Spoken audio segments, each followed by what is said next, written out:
nobody wants to be with a monster, so I think I'll be by myself for quite some time.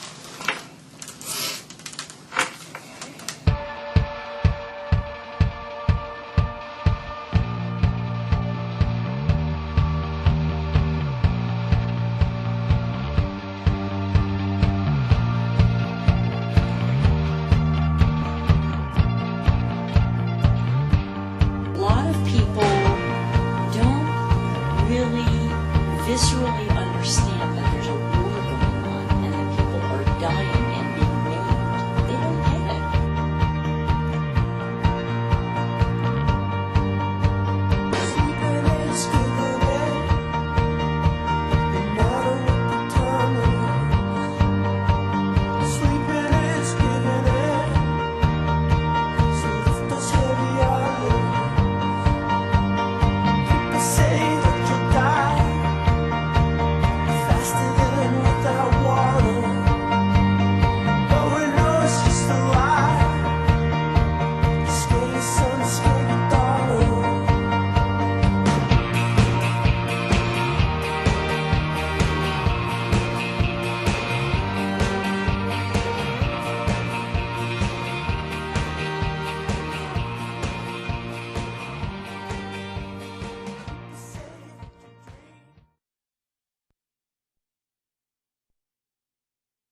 Since soldiers are surviving, we're seeing an injury that probably existed in over many conflicts over many centuries, but people didn't survive. They've unfortunately developed these new weapons and in Iraq and Afghanistan, and they're called either IEDs or rocket-propelled grenades. The way it's been explained to me is the concussive force makes their head shake like this, their whole body and their head, and their brain is rattling around inside their skull, and they receive injuries to their brain. In Iraq, I was one of the first ground troops. I was exposed to heavy artillery rounds exploding around us. I suffer from traumatic brain injury, post-traumatic stress disorder, and I have degenerative arthritis. The surgeon came in and he explained to me that I had been shot in the head. The people I was with said I left half of my brain on a Baghdad sidewalk. So I looked down on me, on my legs, and I saw I was on fire. And I lost my independence in minutes. They basically said I was damaged goods. They got trained a certain way, and that was what kept them alive for the time in Iraq. And those skills are unbelievable in terms of keeping yourself alive. And when you come back, you have to transition those skills. The only way I can describe the capacity that I was in the Marine Corps, you take a pit bull and you create this pit bull into a fighting machine, and now all of a sudden you make the pit bull house pet. There were times where I could find myself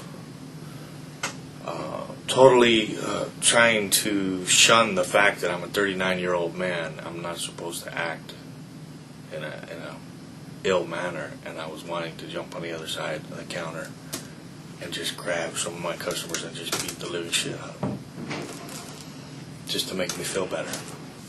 Screw this. I packed up all my stuff in my car and I drove to Phoenix, Arizona. Trying to start my life over again, got jobs, they just crumbled, I got jobs, crumbled, tapped out all my resources. Everyone I knew down there wouldn't have nothing to do with me. And so I tried killing myself because I was just done. I felt like I was losing my mind. I was seeing things, I was hearing things.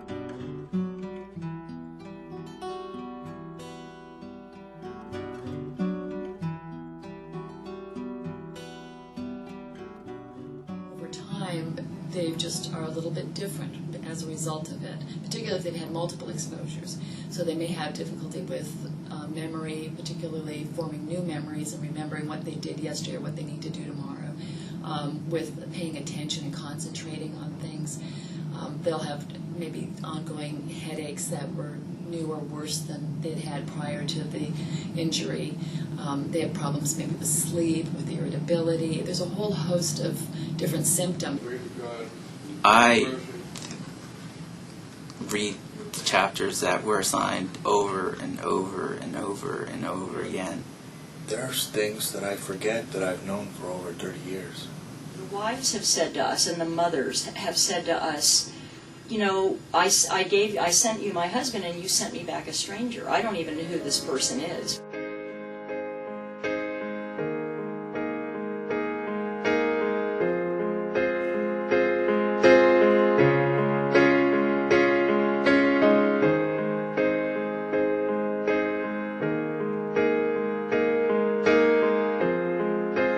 Come up to meet you, tell you I'm sorry. You don't know how lovely you are. I had to find you, tell you I need you, tell you I set you apart. Tell me your secrets and ask me your questions. Oh, let's go back to the start. Running in circles, coming up tails, heads on a silence. I saw the best of people and I saw the worst of people for 9 years. And when you experience death, whether it's people you don't know or your friends, kind of, you change forever. I think I'm a pretty driven individual, you know, but I don't have the motivation or the will or the inspiration to get out of bed, and I don't think that's the way I was before the injury, you know. I mean, I'm pretty sure I wasn't that way before the injury. It's hard for me to get close to somebody. And for them, you know, the whole attachment thing, it doesn't work right now. I don't want to hurt anybody, I don't want them to hurt me. So I keep a 3-foot distance. Right now, I just want to focus on me. Because I'm a lot of work right now, so I don't want to deal with anybody else or force someone else to, like, help me out because I'm too messed up. I think that overall the prognosis is good. A lot of what we try to do is help them to compensate for any long-term deficits, and because the deficits are mild, they can return to their community to work. They may long-term be a different person, but I think overall they can have a very satisfying life and do well. I have a degree in occupational therapy, and I wanted to go back to USC and get a master's in occupational therapy, but there have just been a lot of setbacks. I'm trying to do everything that I can, the simplest things in the world, to try to make me feel good. If it means feeding ducks somewhere, that's what I'm going to have to do. 4, 5, 6, 7, 8, 9, 10. Beautiful. Oh, fuck. Coming to a VA, I live here. I have 4 appointments within the week. I also volunteer at the OT clinic. I'm a full-time disabled veteran, where full-time means Monday through Friday I have to go to rehabilitation classes, I have to go to doctor's visits, I have to go to physical therapy. I think the depression mostly has been the biggest setback for me. I think just because everybody says I haven't accepted what has happened, I guess. And I guess that's true for the most part, but I feel like the person I was before the injury is a lot better than the person I am now. The more you know about it, the less casual you can be about it. You really feel like you have to respond. Whether you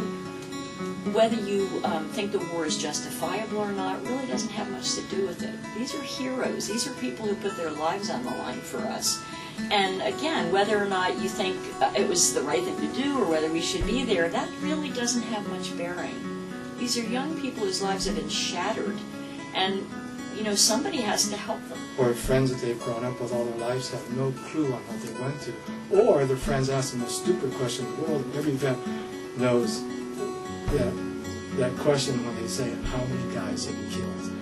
And when I say that to the veterans, you get that recognition, you know that your friends will ask you that, and it's a real hard place for them.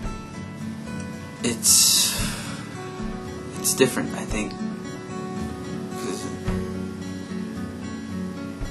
I feel like sitting in these classes,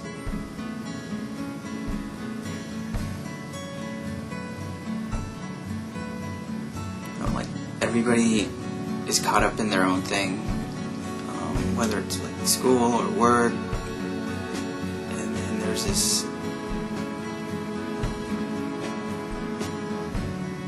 There's a war going on, and not many people are really up to date on what's going on. And I'm a psychologist and psychiatrist, and everybody like, oh, don't watch the news; it'll make you depressed. Maybe, but I still want to be up to date because I still have friends that are there, and I still feel like I'm bonded to that place. You have to be patient and understanding. You may not totally understand, but sometimes we come off a little rough, a little angry, isolated, but it's not something we can entirely control. It's something that we're trying to deal with. Do people notice that I'm different? I don't think people see me as me, but they see my injuries, which is, sucks that I even have that thought. Like having others accept it, where I'm not the crippled who got injured in Iraq. I'd rather be that girl you just met, or that girl you have in a class or something like